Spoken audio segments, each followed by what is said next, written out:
Breakup. దీన్ని చేయడం అనేది కొందరికి చాలా ఈజీ అనిపించవచ్చు, ఇంకొందరికి చాలా హార్ట్ బ్రేకింగ్ థింగ్ కావచ్చు. అది మీ లోపల నుండి మిమ్మల్ని బాగా డిస్టర్బ్ చేస్తుంది. దీని నుండి బయటికి రావడం కొందరికి చాలా కష్టమైన పని, కొందరికి చాలా ఈజీ. బ్రేకప్ అనేది కామన్ థింగ్ కావచ్చు, కానీ అది ఒక్కొక్కరికి ఒక్కొక్కలా ఉంటుంది. కొందరు చాలా ఈజీగా బయటకు వచ్చేస్తారు, కానీ మరికొందరు కొన్ని సంవత్సరాలైనా సరే అస్సలు బయటికి రాలేరు. అలాంటి వాళ్ళలో నువ్వు కూడా ఒక పర్సన్ అయితే, అది అమ్మాయి అయినా సరే అబ్బాయి అయినా సరే, ఈ వీడియో నీకోసమే. నా దృష్టిలో బ్రేకప్ లేదంటే మనసుని హర్ట్ చేసే ఏ థింగ్ అయినా సరే అమ్మాయిలకు ఒకలాగా అబ్బాయిలకు ఒకలాగా జెండర్ని చూసుకొని నొప్పి కలగడానికి ఇదేం ఫిజికల్ పెయిన్ కాదు, ఎమోషనల్ పెయిన్. తగిలింది ఎవరికైనా సరే గట్టిగానే తగులుతుంది. సో ఈ వీడియో అనేది కేవలం అబ్బాయిలకో లేదంటే అమ్మాయిలకో కాదు, ఎమోషనల్గా హర్ట్ అయిన ప్రతి ఒక్కరికి కూడా. ఇందులో ఈ బ్రేకప్ నుంచి బయటకు రావడానికి సైకలాజికల్గా ప్రూవ్ అయిన 5 వేస్లో వీలైనంత ఫాస్ట్గా బ్రేకప్ నుండి రికవర్ అవ్వడం ఎలా అని చూద్దాం. ఐ హోప్ ఈ వీడియో పూర్తిగా చూసిన తర్వాత అయినా సరే మీరు ఈ ఫేజ్ నుండి మేము బయటికి రాగలం అనే ఒక నమ్మకం వస్తుంది అని అనుకుంటున్నా. Number 1, make a final decision. ఇవాళ మీ పార్ట్నర్ని మర్చిపోవడం కష్టం అనే అనుకుందాం. ఇవాళ కాకపోతే రేపు, ఒక వారం తర్వాత, ఒక నెల తర్వాత, లేదంటే ఒక సంవత్సరం తర్వాత ఏదో ఒక టైంలో మర్చిపోవాల్సిందే కదా. మరి అలాంటిదేదో ఆ డెసిషన్ ఏదో ఇప్పుడే తీసుకోవచ్చు కదా. నేను చెప్పేది అర్థం చేసుకోవడానికి ట్రై చేయండి. లైక్ ఆ పర్సన్ మీ దగ్గరికి వస్తారు అన్న నమ్మకం మీకు లేదనంటే వాళ్ళు చేసిన పనులకి మీరే ఆ పర్సన్ దగ్గరికి వెళ్ళకూడదు అని బలంగా ఫిక్స్ అయ్యి ఉండొచ్చు. ఆ పర్సన్ మరి నాకు వద్దు అనుకుంటూ కూడా మీరు ఉండొచ్చు. ఇప్పటికీ కూడా వాళ్ళని మీరు గుర్తు చేసుకుంటూనే ఉంటారు, కానీ జరగకూడదు అనుకుంటున్న పనుల కోసం మిమ్మల్ని ఇంకా మీ టైంని అస్సలు వేస్ట్ చేసుకోవడంలో ఎటువంటి యూజ్ కూడా లేదు. నాకు తెలుసు మీరు ఆ పర్సన్ని ఇంకా లవ్ చేస్తూనే తను మీకు ఇంకా వద్దు అని అనుకుంటున్నారు, కానీ వాళ్ళ గురించే అలా ఆలోచించడంలో అసలు కొంచెం కూడా యూజ్ లేదు. ఈ టైంలో మీరు ఆలోచించాల్సింది ఎమోషనల్గా కాదు, రేషనల్గా. జరిగింది ఏదో జరిగిపోయింది. పాస్ట్లో జరిగిన విషయాల్ని మళ్ళీ వెనక్కి తీసుకురావలేం, ఇంకా మార్చలేం. కానీ మీరు ఒక్కటి చేయగలరు, మీ ప్రెజెంట్ని, రాబోయే ఫ్యూచర్ని బెటర్గా మార్చుకోగలరు.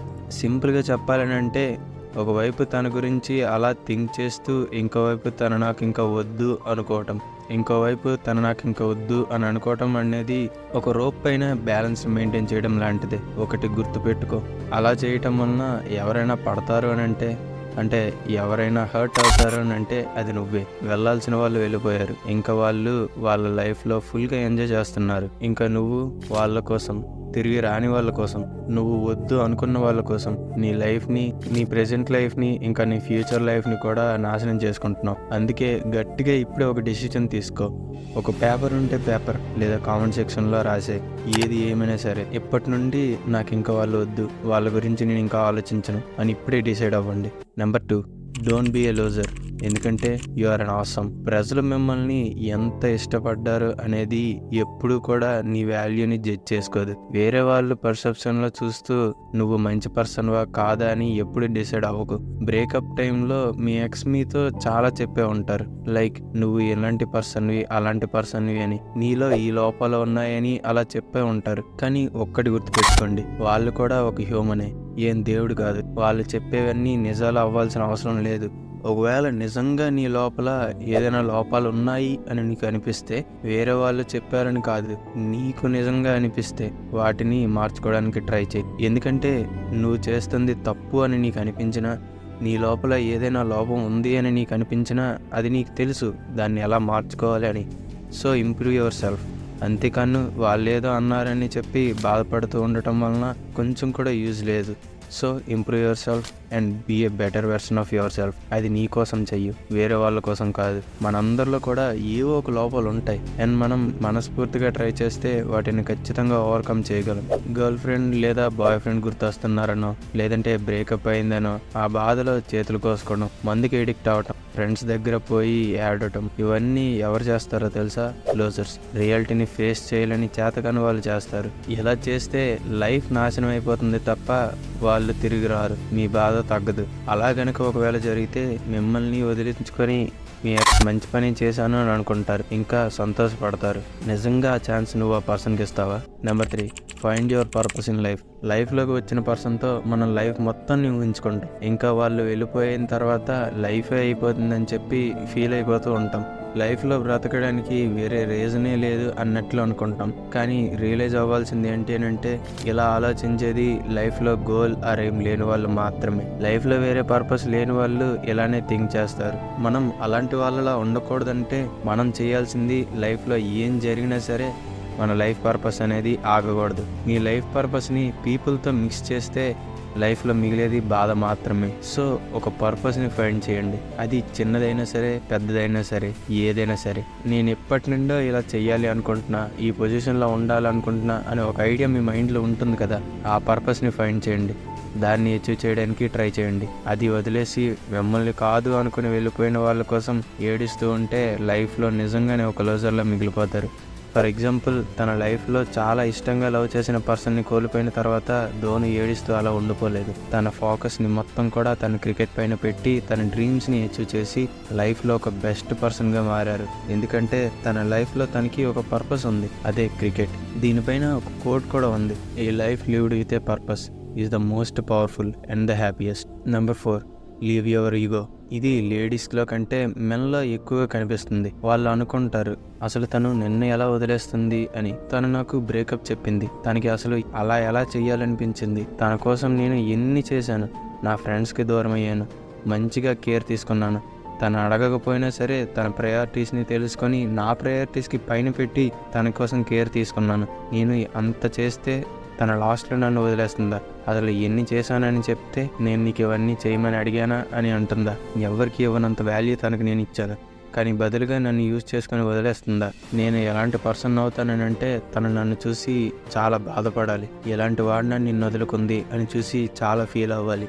ఇలానే మ్యాక్సిమం ఆఫ్ ద పీపుల్ అనుకుంటారు. ఇలా ఉండటం తప్పు అని అనటం లేదు, కానీ దీన్ని ఒక పెద్ద ఈగోగా డెవలప్ చేసుకోవద్దు అని చెప్తున్నా. అందరూ అని అనడం లేదు, కానీ కొందరు బాయ్స్ వాళ్ళని కూడా వదిలేసి వెళ్ళిపోగలరు అనే విషయాన్ని అడ్మిట్ చేయడానికి రెడీగా ఉండరు. నువ్వు స్టార్టింగ్ నుండే తనని నా ప్రాపర్టీ అని ఫీల్ అయిపోతుంటే తనేంటి, ప్రపంచంలో ఎవరైనా సరే కొంతకాలం తర్వాత వదిలేస్తారు. అలా కాకుండా నేను ముందు చెప్పినట్లు అవసరమైన దానికంటే ఎక్కువగా తనకి ప్రయారిటీస్ని ఇస్తుంటే నీకు రెస్పెక్ట్ ఉండకుండా పోతుంది. తను అనుకుంటుంది నీకు అసలు లైఫ్లో ఎటువంటి పర్పస్ లేదు అని. సో మై ఫ్రెండ్, ఈ పిల్లలు చూపించే ఈగోని వదిలి ఒక మెచ్యూర్ అండ్ అండర్స్టాండింగ్ పర్సన్లా లైఫ్లో మూవ్ ఆన్ అవ్వు. ఎప్పుడు గుర్తుపెట్టుకో, నీ ఈగోనే నీ real and biggest enemy. Number 5, close the chapter forever. నువ్వు నీ ఎక్స్ యొక్క చాప్టర్ని పర్మనెంట్గా క్లోజ్ చేయాలి. దానికి నువ్వు చేయాల్సిన ఫస్ట్ స్టెప్ తన మెమరీస్ని క్లియర్ చేసి, లైక్ తన కాంటాక్ట్ నెంబర్, ఫొటోస్, ఐడీస్ అన్నీ కూడా డిలీట్ చేసి, తన జ్ఞాపకాలు ఇచ్చే ఏ చిన్న థింగ్ అయినా సరే అయితే విసిరే, లేదా అవసరమైన వాళ్ళకి ఇచ్చేయి, లైక్ డొనేట్ చేసే. తనని గుర్తు చేసే ఏ థింగ్ కూడా నీ దగ్గర ఉండకూడదు. తనని స్టాక్ చేయడం మానే, like Insta, Facebook, Snapchat, like ఇలాంటి వాటిల్లో తను ఎక్కడికి వెళ్తుంది, ఏం చేస్తుంది, అలా తన గురించే చూడడం మాని. ఫ్యూచర్లో కాంటాక్ట్ అవ్వడానికి ఉన్న ఏ థింగ్ని కూడా ఉంచొద్దు. Delete everything. తన లైఫ్ని తను ఎంజాయ్ చేయనివ్వు, అండ్ నీ లైఫ్ని కూడా నువ్వు ఎంజాయ్ చేయడానికి ట్రై చేయి. నువ్వు ఎన్నైనా చెప్పు బ్రో, నేను మూవ్ ఆన్ అవ్వలేకపోతున్నా అని అంటావా? ఏదైనా ఒక పని చేసుకో, నీ కాన్సన్ట్రేషన్ని డైవర్ట్ చేయి. ఒంటరిగా ఉండడం మానేసి కొందరు మంచి పర్సన్స్తో టైంని స్పెండ్ చేయడానికి ట్రై చేయి, లైక్ మెచ్యూర్ పర్సన్స్తో స్పెండ్ చేయి. నువ్వు ఎవరినైతే నమ్మగలను అని అనుకుంటున్నావో వాళ్ళతో నీ టైంని స్పెండ్ చేయి. అది నీ ఫ్రెండ్, పేరెంట్స్, సిబ్లింగ్, కజిన్ ఎవరైనా సరే, వాళ్ళతో నీ మనసులో ఉన్న మాటలన్నిటినీ షేర్ చేసుకో. మంచి చెడు అంతా కూడా అలా నీ మనసులో ఉన్నవన్నిటినీ షేర్ చేసుకోవడం వలన నీ లోపల ఉన్న బాధ అనేది కొంచెం తగ్గి నీ మనసు కొంచెం లైట్గా ఫీల్ అవుతావు. కానీ గుర్తుపెట్టుకో, నిన్ను అర్థం చేసుకోలేని పర్సన్స్తో షేర్ చేసుకోవద్దు. వాళ్ళు మళ్ళీ నిన్నే తప్పు పట్టడం కానీ, లేదంటే తర్వాత నువ్వు షేర్ చేసిన విషయాల్ని నిన్ను టీజ్ చేయడానికో నిన్ను బాధ పెట్టడానికో యూజ్ చేస్తారు కదా, అలాంటి వాళ్ళతో అస్సలు షేర్ చేసుకోవద్దు.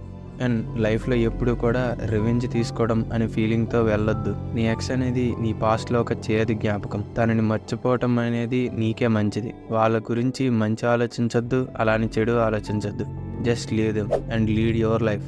నీ లైఫ్ని నీ కోసం స్పెండ్ చేయి, నీ కోసం బతుకు. You will get successful. నీ డీప్ డౌన్లో ఒక డిజైర్ ఉంటుంది కదా, ఎప్పటికైనా సరే నేను ఈ పొజిషన్లో ఉండాలి అని అనుకుంటున్నా అని చెప్పి దాన్ని అచీవ్ చేయడానికి నీ అడుగులు ముందుకు వేయి. ఇప్పుడు ఈ వీడియో అంతా చూసిన తర్వాత నేను తన గురించి పూర్తిగా మర్చిపోయాను, ఇప్పటి నుండి తను ఎవరో కూడా నాకు తెలియదు అని మీరు అనుకుంటే మాత్రం ఖచ్చితంగా నేను దాన్ని నమ్మను. కానీ తనను మర్చిపోగలను అనే నమ్మకం వచ్చింది అని అనిపిస్తే, తనని మర్చిపోతా అనే హోప్ కొంచెమైనా నీలో కలిగితే ఈ వీడియోకి ఒక లైక్ చేయి, మన ఛానల్ని సబ్స్క్రైబ్ చేసి నాతో పాటు జాయిన్ అవ్వు. మనందరం కలిసి లైఫ్లో సక్సెస్ని సాధిద్దాం అండ్ టాప్లో నిలుద్దాం ఒక ఫ్యామిలీలా.